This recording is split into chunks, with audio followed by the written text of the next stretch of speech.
Ini namanya sepatu kayak gini, Pak, itu ada lemnya kan. Nah, penggunaan air berlebihan itu memperpendek umur lemnya. Banyak yang ngotot, ah tapi kan gua enggak, lu hoki. Halo guys, udah lama kita nggak bahas shoe care ya. Nah, daripada beli baru, memang gue setuju kita harusnya merawat dan membersihkan. Dimana kebetulan kita lagi pegang produk baru dari Brodo nih ya, dan kita excited banget buat cobain karena ini adalah perawatan sepatu dengan harga terjangkau seperti yang sudah lama kalian request ya. Nah, di sini udah ada sepatu-sepatu Brodo yang udah kita kotor-kotorin nih ya.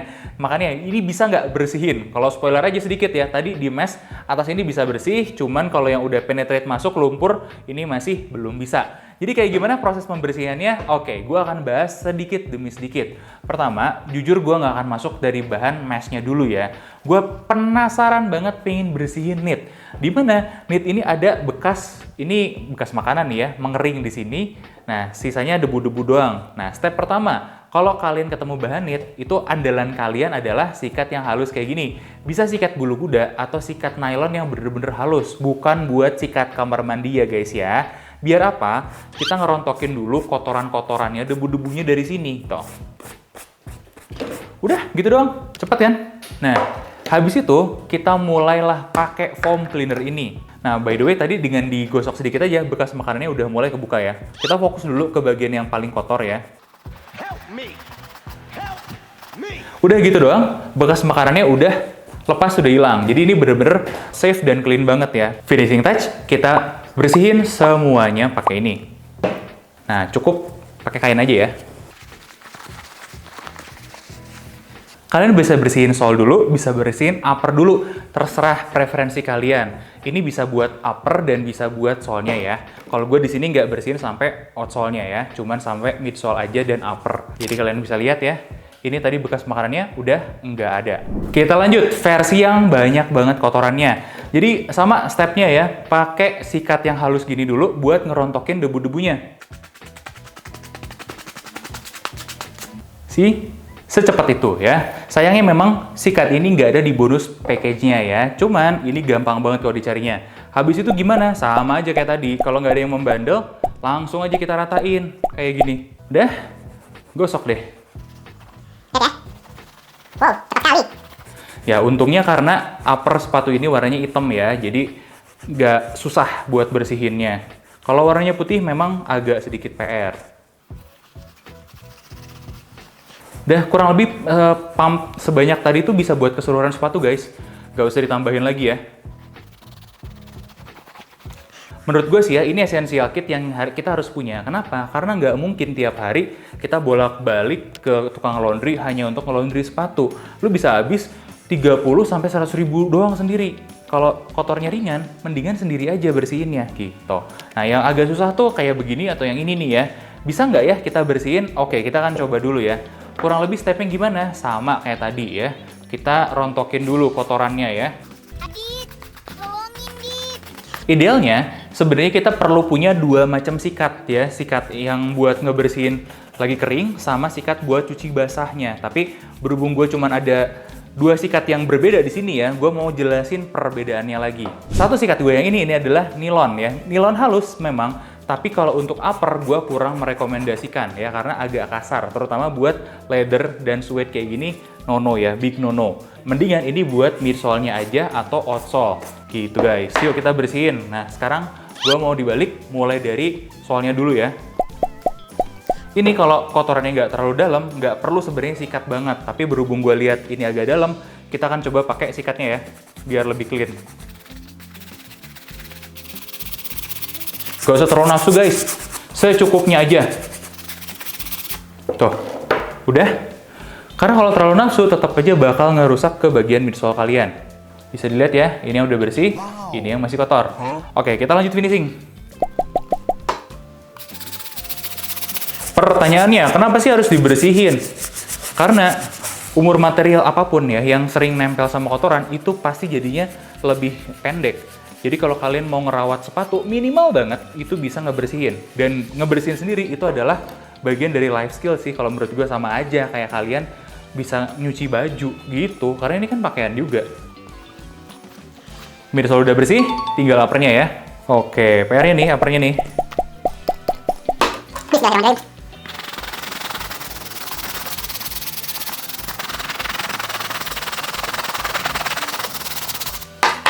Oke, lapin dulu ya.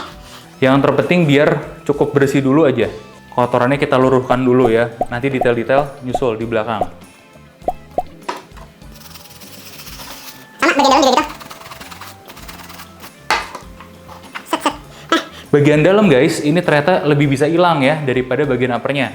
Nah, pro tip lagi, kalau udah kena lumpur, saran gue bersihinnya secepat mungkin. Jadi jangan tunggu besoknya, apalagi tunggu seminggu lebih gitu ya, jangan. Karena itu akan membuat kotorannya lebih bertahan dan ya ujung-ujungnya lebih susah bersihinnya. Dan kalau yang kotor di celah bagian dalam, kalian bisa pakai sikat gigi bekas guys. Biar menjangkau bagian-bagian terdalam dari si sepatunya gitu ya.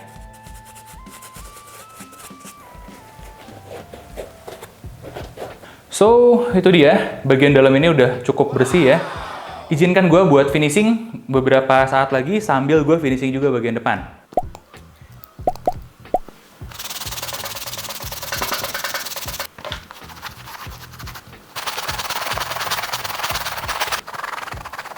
Ini mungkin yang bisa gue lakukan secara maksimal dengan tangan ya. Biar lebih maksimal gimana? Ada trik-triknya, tekniknya sendiri dari orang laundry. Setidaknya ini udah cukup bersih untuk pemakaian sehari-hari menurut keyakinan gue. Nah, kalau kalian setuju atau nggak setuju, nggak apa-apa. Mungkin di antara kalian ada yang berpikir, oh kalau gitu mendingan pakai jet washer dong, pakai pressure wash dong, atau pakai uap sekalian. Bentar, ini namanya sepatu kayak gini pak, itu ada lemnya kan. Nah, penggunaan air berlebihan itu memperpendek umur lemnya. Iya bersih, tapi itu akan membuat umur lemnya semakin pendek. Banyak yang ngotot, tapi kan gua enggak. Lu hoki aja udah, itu jawabannya. Nggak berarti kalau kamu bisa aman gitu ya, sepatunya umurnya masih panjang, buat orang lain akan seperti itu juga. Jadi jangan ngajarin. Kalau kalian dengan penuh keyakinan dan kesadaran sendiri bisa bersih dan aman sepatu lu, udah itu malu aja. Nggak usah ngajakin orang yang lain-lain, karena justru kebanyakan akan rusak si sepatunya. Nah, tapi gimana dengan yang pakai uap? Jadi gini, kalau menurut pengamatan dan pengetahuan gue, pakai uap bisa, cuman untuk titik tertentu, dan itu juga hati-hati karena nanti akan merubah sifat si benangnya, benang meshnya ini ya, dia akan terpengaruh oleh panasnya. Meskipun dengan panas itu bisa membantu melepaskan kotorannya, alat uap yang suka kalian lihat itu sebenarnya bukan bener-bener uap, tapi dia adalah pressure tinggi ya, berisikan air. Jadi air itu ditembakkan ke sini ya dengan suhu tinggi, dengan tekanan yang tinggi ya, meskipun volumenya jauh lebih sedikit daripada kita pakai pressure wash biasa kayak begitu. Dan itu sama kayak tadi, umur lemnya gimana? Karena udah kena air, dia kena uap juga. Jadi mungkin akan ada yang aman, tapi harus dilakukan dengan sangat hati-hati. Lebih baik mungkin konsultasi sama laundry profesional karena mereka punya banyak cara dan treatment yang jauh lebih baik ketimbang ya pakai kayak begitu. Oke, sekarang kita akan masuk ke bahan kanvas kayak gini. Secara jujur gue akuin kanvas kayak gini tuh untuk kotoran itu susah dihilanginnya. Beda sedikit mungkin si kanvas ini, dia bisa lebih bertahan sama sikat yang kasar ini ya. Jadi buat kali ini gue coba tunjukin sama kalian gimana pakai sikat kasar ya di sisi yang ini, dan gimana pakai sikat yang halus di sisi yang satunya lagi. Ya namanya kanvas, dia memang lebih tough ya.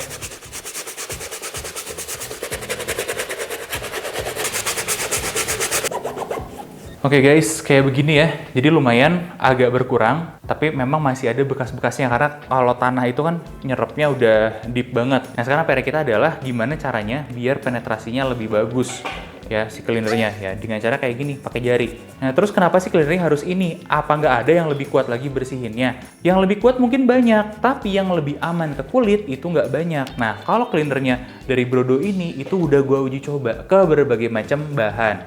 Buat bahan mesh, bahan kanvas dia aman. Sama sekali nggak ada masalah. Memang ada limitation, yaitu di kemampuan cleaningnya. Dan ini sebenarnya nggak jelek, sama sekali nggak jelek. Sedangkan kalau banyak cleaner foam yang lain, itu ke kulit kita bikin kering. Nah kebayang nggak kalau ke leather sepatu juga kayak gimana? Yang dimana leather sepatu ini tidak mendapatkan nutrisi yang sempurna ya guys ya. Nanti kita akan bahas lah di sesi perawatan sepatu kulit. Mungkin sementara gue bisa bersihkan sampai segini dulu ya. Ini masih kotor, ini masih kayak gini. Kita mau lanjut buat yang sisi sininya.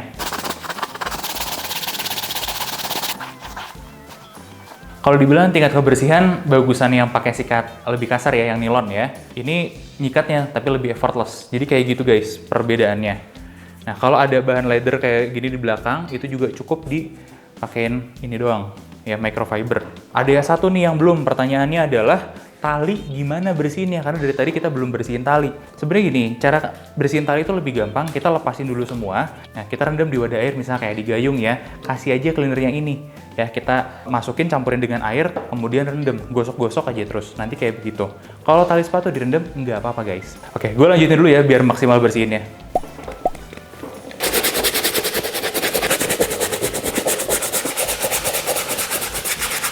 Oh iya, kalau ada yang nanya kenapa sih harus disikat? Jadi, dengan kita nyikat, kita menciptakan agitasi ya. Nah, kita gerak-gerakin nih materialnya di sini. Dengan agitasi tersebut, kotoran-kotoran yang nempel di bagian mesnya itu akan lebih mudah lepas. Dan nanti kita ngangkatnya gimana? Dilap kayak gini. Set. Nah, si sabunnya akan ngikat itu dan dilap.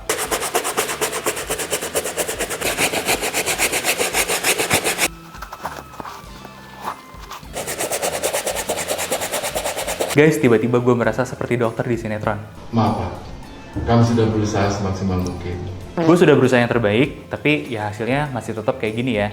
Nah, mungkin satu disclaimer aja, bahan-bahan yang putih, entah itu mesh atau kanvas kayak gini, tetap tidak bisa dibersihkan 100% kalau sudah kena yang namanya tanah. Kalau masih debu-debu atau beberapa lah jenis kotoran yang lebih ringan, itu mungkin masih bisa. Tapi itulah memang dasar-dasarnya kalau kita membeli sepatu putih, udah harus ikhlas apa adanya kalau ya ternyata jadinya kayak begini. Itu dia sih kalau menurut gue.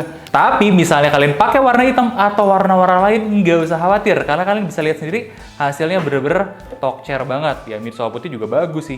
Nah kayak gitu. Dan sekarang saatnya kita finishing touch, dimana kalian bisa bikin sepatunya tambah wangi dengan shoe deodorizer. Ini gue nggak tau kenapa ya, kalau shoe deodorizer ini kebanyakan pakai aroma permen karet. Padahal kita bisa gitu, aromanya bakarat gitu kan ya. Atau aroma oud gitu kan, harusnya bisa loh. Ya itu ya guys, tutorial cepet buat perawatan sneakers dan sepatu running kalian. Menurut gue sih, ini tetap harus dilakukan ya. Bersih banget atau nggak bersih banget, tetap harus dilakukan di musim-musim hujan kayak gini, harus lebih sering lagi malahan. Biar apa? Biar sepatu kalian awet ya. Daripada jadinya sering gonta-ganti sepatu cuman gara-gara kotor yang lama-lama jadi rusak, mendingan sering-sering dibersihin. Dan alat pembersih kayak gini tuh murah dan gampang banget dipakainya. Minimal kalau kalian nggak kekejar pun, cuman pakai ini, dengan dilap ya microfiber kayak gini tuh udah bisa banget ngurangin cukup signifikan. So itu dia guys, foam cleaner dari Brodo ini. Nah masalahnya adalah foam cleaner sebagus ini masih langka, susah banget dicarinya. Dan kalau kalian mau juga cuman bisa diakses lewat tokonya Brodo di Bandung ya. Alamatnya kita lihatin di sini, atau kalian kontak langsung ke Brodonya. Pertanyaan gue, apakah Brodo harus produksi foam ini massal biar kalian semua bisa dapat? Nah coba komen di bawah dan jangan lupa like, komen, dan subscribe. Sampai ketemu juga di video selanjutnya.